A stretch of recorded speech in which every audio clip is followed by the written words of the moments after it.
be able to sit with you knowing that metta is a real force.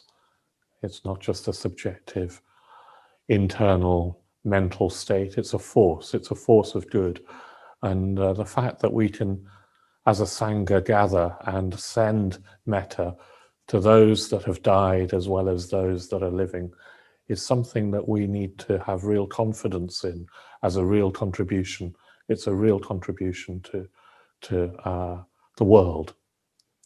And of course, when we think of money, I think of money in this situation as dana, as metta made manifest. Metta made manifest. And I think that, well, we've heard of the heroism of order members in India, how they work so tirelessly against conditions that I can only begin to imagine. We've heard of that. We've heard of the fear and the crisis that they're facing, and not just the order members, but their families that are losing people, perhaps losing their employment. I heard of a family on Monday where there are 5 adults in India, and of course you have these extended family groupings living in the same household, which is of course part of the tragedy of that is the virus just spreads to the entire family. Excuse me. I heard of this family with 5 adults and 2 children, and all 5 adults have died. All 5 adults have died, and there are these 2 children left. It's unimaginable what people are facing. In a way, it's doesn't bear thinking about. But I feel very fortunate. Excuse me. I feel very fortunate to be in a position to give and to contribute. I felt so heartened when I received the email from Abhay Ratna Trust saying that there was something that we could do, because it's so easy to feel powerless, to feel helpless, and in a way to lose the initiative and to get swamped into feeling that there's nothing that we can do. But we can do something. I think that we also need to do something, well, I feel that I need to do something for myself, which is to give. When I've given, actually I've gained, I've benefited. So there are people in India who need our money, but I also think that we need to give. We need to give for ourselves, for our Dharma lives, and also so that we can feel connected as a Sangha, so that we don't feel alone in this crisis, so that we know that we're part of a larger community. And because we're Buddhist, I just want to tell you briefly what happened to me when I was ordained. I was ordained in India in 1999, and straight after my ordination, that day after my public ordination, I was found myself in the midst of an Indian order convention.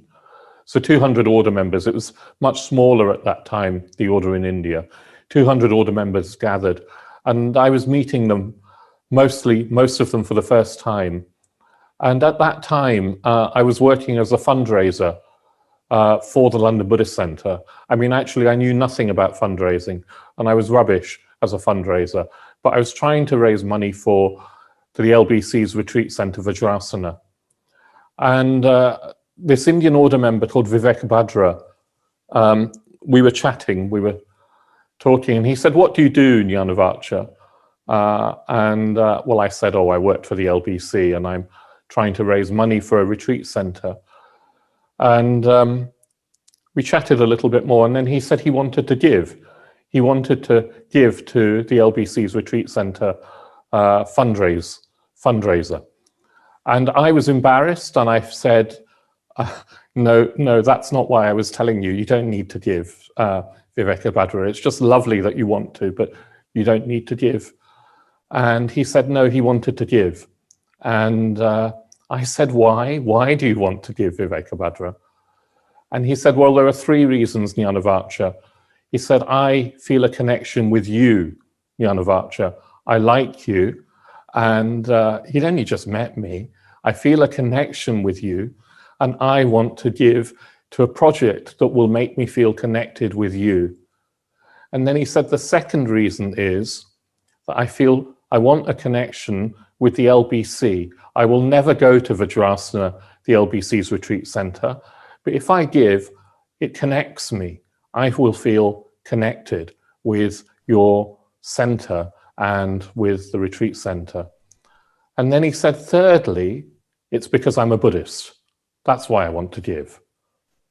And for me, that was a teaching that I'll never forget. I'll never forget. I'd just been ordained, and this man was exemplifying what it is to be a Buddhist. It was metta made manifest.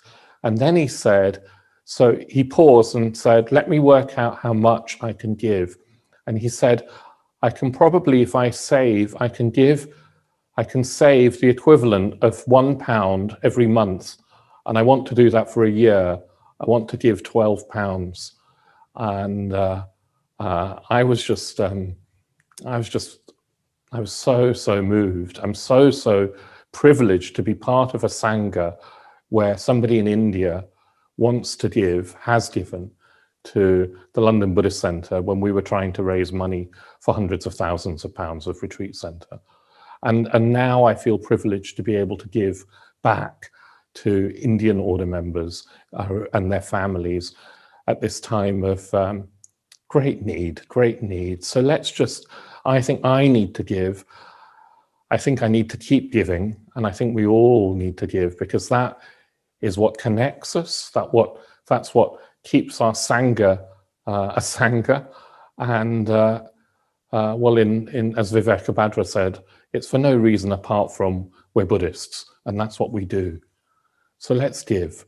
Let's give £150 or more. Let's give more if we can to Abhayaratna Trust. Let's give and let's keep giving. And let's keep the metta flowing as well. Thank you. Thank you all.